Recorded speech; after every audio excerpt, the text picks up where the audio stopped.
નમસ્તે વિદ્યાર્થી મિત્રો, એવી એજ્યુકેશન યુટ્યુબ ચેનલમાં આપનું હાર્દિક સ્વાગત છે. ધોરણ 12 કોમર્સમાં પાઘડીના મૂલ્યાંકનમાં આપણે અગાઉ 2 વિડીયો જોયા, જે બંને વિડીયોમાં પહેલા વિડીયોમાં સરેરાશ નફાની પદ્ધતિ, બીજી આપણે ભારિત સરેરાશ નફાની પદ્ધતિ જોઈ. આજે આપણે રીત નંબર 3 જોવા જઈ રહ્યા છે. રીત નંબર 3નું નામ છે અધિક નફાની પદ્ધતિ. અધિક નફાની પદ્ધતિના સ્ટેપ્સ કંઈક તમને જોવાય છે એ પ્રમાણે છે. સ્ટેપ નંબર 1 છે રોકાયેલી મૂડી બરાબર કુલ મિલકતો માઇનસ કુલ દેવા. એટલે તમારે આ સ્ટેપમાં શું કરવાનું છે? કુલ મિલકતોનો સરવાળો કરવાનો છે, એમાંથી કુલ દેવા બાદ કરી દેવાના છે. સ્ટેપ નંબર 2, અપેક્ષિત વળતરનો દર હંમેશા રકમમાં આપેલ હશે. એટલે કે જે બીજા નંબરનું સ્ટેપ છે એમાં ટકાવારી તમને આપેલી હશે, જે તમને હંમેશા રકમમાં આપેલ હશે. સ્ટેપ નંબર 3 છે અપેક્ષિત નફો શોધવાનો છે. તો એનું સૂત્ર છે રોકાયેલી મૂડી ગુણ્યા અપેક્ષિત વળતરનો દર આખાના છેદમાં 100. જો તમે અહીંયા પર્સન્ટેજ કરો, ટકાવારી કરો, તો ભાગ્યા 100 કરવાની જરૂર નથી, પરંતુ જો તમે ગુણ્યા ટકા અને ભાગ્યા 100 કરવા માંગો કેલ્ક્યુલેટરમાં તો એ પણ ચાલે. સ્ટેપ નંબર 4, સરેરાશ નફો શોધવાનો હશે, કાં તો ભારિત સરેરાશ નફો શોધવાનો હશે. આમાં તમને સમજ પડશે કે રીત નંબર 1 અને રીત નંબર 2 જેને કમ્પ્લીટલી ખબર પડી ગઈ હશે તો એના માટે આ સ્ટેપ બહુ ઇઝી છે. આપણે અહીંયા ખાલી નક્કી કરવાનું હશે કે સરેરાશ નફો વાપરવો કે ભારિત સરેરાશ નફો વાપરવો. જો કોઈ પણ નામ ન આપેલા હોય તો આપણે આપણી રીતે એ શોધવાના. જો કોઈ રીતનું નામ મેન્શન કર્યું હોય તો આપણે એ મુજબ શોધવાનું. સ્ટેપ નંબર 5 છે તમારું અધિક નફો બરાબર સરેરાશ નફો માઇનસ અપેક્ષિત નફો. અને સ્ટેપ નંબર 6 અને અંતિમ રહેશે આપણું પાઘડી. એટલે કે પાઘડીનું સૂત્ર અહીંયા શું રહેશે? અધિક નફો ગુણ્યા ખરીદીના વર્ષોની સંખ્યા. ટૂંકમાં રીત નંબર 3 આ મુજબ કંઈક રહેશે. તમારી બોર્ડની પરીક્ષા માટે સૌથી મોસ્ટ આઈએમપી કહી શકાય એવી રીત. દર વર્ષે આ રીતમાંથી એક દાખલો ફિક્સ આવે છે જ. તો હવે આપણે દાખલા દ્વારા આગળની સમજૂતી લઈએ. દાખલા નંબર 8, પેજ નંબર 105. આપના પાઠ્યપુસ્તકમાં પેજ નંબર 105 પર દાખલા નંબર 8 જે આપેલો છે એ જોઈએ. તેની રકમ સૌપ્રથમ આપણે વાંચીએ તો રકમ કંઈક આ પ્રમાણે આપેલ છે કે પુષ્પા, પ્રતિભા અને ભાવના એક ભાગીદારી પેઢીના ભાગીદારો છે. તેઓ પોતાનો નફો નુકસાન 3:2:1 પ્રમાણમાં વહેંચતા હતા. તે બદલીને તેમણે 1:1:1 કરવાનું નક્કી કર્યું. તેથી પાઘડીનું મૂલ્યાંકન કરવાનું નક્કી કર્યું. ભાગીદારી પેઢીના નફા અંગે તથા અન્ય માહિતીના ભાગીદારી પેઢીની પાઘડીની કિંમત અધિક નફાની 3 વર્ષની ખરીદીના આધારે નક્કી કરવાની છે. આપણે આ ખાસ ધ્યાનમાં લેવાનું છે. હવે અહીંયા આપણને કઈ રીત પ્રમાણે ગણવું, તો એના માટે આપણને શું કીધું છે? પાઘડીની કિંમત અધિક નફાની 3 વર્ષની ખરીદી. કઈ રીત કીધી છે? અહીંયા રીતનું નામ આપ્યું છે અધિક નફો. તો આપણી રીત નંબર 3 છે એનું નામ શું છે? અધિક નફો. એટલે કે આ રીત નંબર 3 છે તેવું તમને અહીંયાથી ખબર પડશે.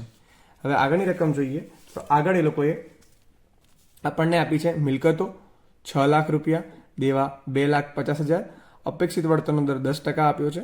પછી ખરેખર નફો ગણવા માટે લોકોએ 3 વર્ષ અને નફાઓ આપ્યા છે. અહીંયા આપણને કોઈ પણ જગ્યાએ સ્પષ્ટતા નથી કરી કે આપણે સરેરાશ નફો કઈ રીતથી ગણવાનો છે. તો આપણે એ સ્ટેપ્સ આવશે ત્યારે એને નક્કી કરીએ. તો પહેલાં તો આપણું સ્ટેપ પ્રમાણે આપણે શરૂઆત કરીએ. તો પહેલું સ્ટેપ આપણું જોઈએ તો અહીંયા તમારે ટાઇટલ લખી લેવાનું છે કે પાઘડીનું મૂલ્યાંકન દર્શાવતું પત્રક. તમારે એમ સીધું જ દોરવાનું રહેશે. હવે જોઈએ તો સ્ટેપ નંબર 1 શું છે આપણું? તો સ્ટેપ નંબર 1 છે આપણું રોકાયેલી મૂડી. રોકાયેલી મૂડીનું સૂત્ર શું છે? તો કે કુલ મિલકતો માઇનસ કુલ દેવા. હવે આપણે અહીંયા જોઈએ આપણને મિલકત અને દેવા તો આપી દીધા છે. તો કુલ મિલકત આપણને આપી છે 6 લાખ અને દેવા આપણને આપ્યા છે 2,50,000. તો કુલ મિલકતો છે આપણી પાસે 6 લાખ અને કુલ દેવા આપીએ છે 2,50,000. 6 લાખમાંથી 2,50,000 આપણે બાદ કરીશું તો આપણને મળશે 3,50,000. 3,50,000 આપણા શું થશે? રોકાયેલી મૂડી. તો આપણો સ્ટેપ નંબર 1 પ્રમાણેનો જવાબ કેટલો આવ્યો? 3,50,000. એટલે કે સ્ટેપ નંબર 1 આપણો અહીંયા કમ્પ્લીટ થયું. હવે સ્ટેપ નંબર 1 તમારો અહીંયા કમ્પ્લીટ થાય એટલે સ્ટેપ નંબર 2 જોઈએ આપણે. તો સ્ટેપ નંબર 2 શું છે આપણું? તો સ્ટેપ નંબર 2 નું નામ છે આપણું અપેક્ષિત વળતરનો દર. તો એ તો આપણને ઓલરેડી રકમમાં આપી જ દીધો છે. કેટલો કયો છે? 10%. તો આપણે એને તો કોઈ ગણતરી કરવાની જરૂર છે જ નહીં, ડાયરેક્ટ લખી દઈશું અહીંયા 10%. ત્યારબાદ આપણે સ્ટેપ નંબર 3 તરફ જઈએ. સ્ટેપ નંબર 3 શેનું હોય છે? સ્ટેપ નંબર 3 હોય છે અપેક્ષિત નફો. આનું આપણી પાસે સૂત્ર છે રોકાયેલી મૂડી ગુણ્યા અપેક્ષિત વળતરનો દર અને આખાના છેદમાં 100. રોકાયેલી મૂડી આપણે ઓલરેડી શોધી નાખી છે. કેટલી શોધી છે? તો કે 3,50,000. અપેક્ષિત વળતરનો દર આપણને કેટલો આપ્યો છે? 10%. જો તમે અહીંયા 10% લખો છો, ડાયરેક્ટ 10% કરી દો છો, તો તમારે ભાગ્યા 100 કરવાની જરૂર નથી. પણ જો અહીંયા માત્ર તમે 10 લખો છો તો ભાગ્યા 100 લખવા જરૂરી છે. 3,50,000 ના 10% આપણે કરીએ તો આપણને કેટલા મળશે? 3,50,000 ગુણ્યા 10 અને એના ટકા કરીએ તો આપણને મળશે જવાબ 35,000. તો સ્ટેપ નંબર 3 પ્રમાણે આપણને અપેક્ષિત નફો મળ્યો 35,000. હવે આપણે સ્ટેપ નંબર 4 પર જઈએ છીએ, જે સૌથી ઇમ્પોર્ટન્ટ છે. સ્ટેપ નંબર 4 શું છે? તો કે સરેરાશ નફો શોધવાનો છે. સરેરાશ નફો શોધવા માટે આપણી પાસે 2 રીત છે, રીત નંબર 1 અને રીત નંબર 2. તો તમારે આ સ્ટેપ જ્યારે પણ આવો ત્યારે તમારે પહેલા રકમમાં જોઈ લેવાનું કે રકમમાં કોઈ મેન્શન કર્યું છે કે સરેરાશ નફો કોઈ રીતથી ગણો. તો આ આખી રકમમાં કોઈ પણ જગ્યાએ એવું કંઈ પણ મેન્શન કર્યું નથી, એટલે આપણે જાતે નક્કી કરવાનું. તો જાતે કઈ રીતે નક્કી કરશું? તો મેં તમને પહેલી અને બીજી રીતમાં શીખવાડ્યું છે કે વર્ષ જોવાના. તો વર્ષમાં પહેલું 2 વર્ષ છે 2014-15, તો નફો કેટલો છે? 80,000. પછી છે 15-16, તો કેટલો નફો છે? 70,000. પછી 16-17 નફો કેટલો છે? 90,000. તો 80 માંથી 70 શું થયા? ઘટ્યા 10,000. 70 માંથી 90 કેટલા? 20,000 વધ્યા. તો નફામાં શું જોવા મળી રહી છે? તો નફામાં જોવા મળી રહી છે વધઘટ. જો નફામાં વધઘટ જોવા મળે તો કઈ રીત કહેવાય? તો રીત નંબર 1 કહેવાય. હવે રીત નંબર 1 કોની છે? સાદી સરેરાશની, જે સરેરાશ નફાની પદ્ધતિ છે આપણી એ છે. હવે એમાં આપણે સરેરાશ નફો કઈ રીતે શોધીએ છીએ? તો એનું સૂત્ર છે સરેરાશ નફો બરાબર, શું સૂત્ર છે? સરેરાશ નફો બરાબર કુલ નફો છેદમાં વર્ષોની સંખ્યા. તો હવે આપણે નફો જોઈએ તો પહેલા વર્ષથી આપણે શરૂઆત કરીએ. તો પહેલા વર્ષે કેટલો નફો છે? 80,000 પ્લસ બીજા વર્ષે 70,000 પ્લસ ત્રીજા વર્ષે 90,000 ભાગ્યા કેટલા? 3. કારણ કેટલા વર્ષ છે અહીંયા? 3 વર્ષ આપણે લીધા છે. તો 80,000 વત્તા 70,000 વત્તા 90,000 ભાગ્યા 3. તો કેટલા જવાબ આવશે આપણો? 80,000. તો 80,000 આપણો કયો નફો થશે? સરેરાશ નફો ગણાશે. હવે સ્ટેપ નંબર 4 સુધી આપણું કામ થઈ ગયું છે. સ્ટેપ નંબર 5 તરફ જઈ રહ્યા છે આપણે. તો સ્ટેપ નંબર 5 શેનું છે? સ્ટેપ નંબર 5 છે આપણું અધિક નફો. અધિક નફાનું સૂત્ર શું છે આપણું? અધિક નફાનું સૂત્ર છે આપણું સરેરાશ નફો માઇનસ અપેક્ષિત નફો. સરેરાશ નફો આપણે પહેલા શોધીએ તો કઈ આપણે શોધ્યો છે કેટલો? 80,000. અપેક્ષિત નફો કેટલો શોધ્યો છે? 35,000. હવે 80,000 માંથી 35,000 આપણે કાઢીએ તો આપણને કેટલા મળશે? 45,000 મળશે. તો આપણો અધિક નફો કેટલો કહેવાશે? 45,000. સ્ટેપ નંબર 5 પ્રમાણે આપણો જવાબ કેટલો કહેવાશે? 45,000. હવે સ્ટેપ નંબર 6 અંતિમ સ્ટેપ. અંતિમ સ્ટેપમાં આપણે શું શોધવાનું હોય? હંમેશા પાઘડી. પાઘડીનું સૂત્ર શું છે આપણું? તો કે અધિક નફો ગુણ્યા ખરીદીના વર્ષોની સંખ્યા. અધિક નફો કેટલો શોધ્યો? તો કે 45,000 રૂપિયા. હવે કેટલા ખરીદીના વર્ષ આપણને કીધા હતા? તો આપણે સ્ટાર્ટિંગમાં જોયું હતું અધિક નફાની 3 વર્ષની ખરીદી. તો ગુણ્યા કેટલા કરવાના? 3 વર્ષ. તો 45,000 ગુણ્યા 3 કરીશું તો આપણને કેટલા મળશે? 1,35,000. તો આપણો આ છેલ્લા સ્ટેપ પ્રમાણે જવાબ કેટલો થશે? 1,35,000. અહીંયા આપણો આ દાખલો સંપૂર્ણપણે પૂર્ણ થયો. હવે પેજ નંબર 106 પર દાખલા નંબર 9 જે છે એને આપણે શરૂ કરીએ. રકમ સૌપ્રથમ જોઈએ તો રકમમાં કહ્યું છે આપણને કે મીના અને મંજુની પેઢીની કુલ મૂડી 4 લાખ રૂપિયા છે અને અપેક્ષિત વળતરનો દર 10% છે. છેલ્લા 3 વર્ષનો વાર્ષિક નફો અનુક્રમે 1,20,000, 1,10,000 અને 1 લાખ છે.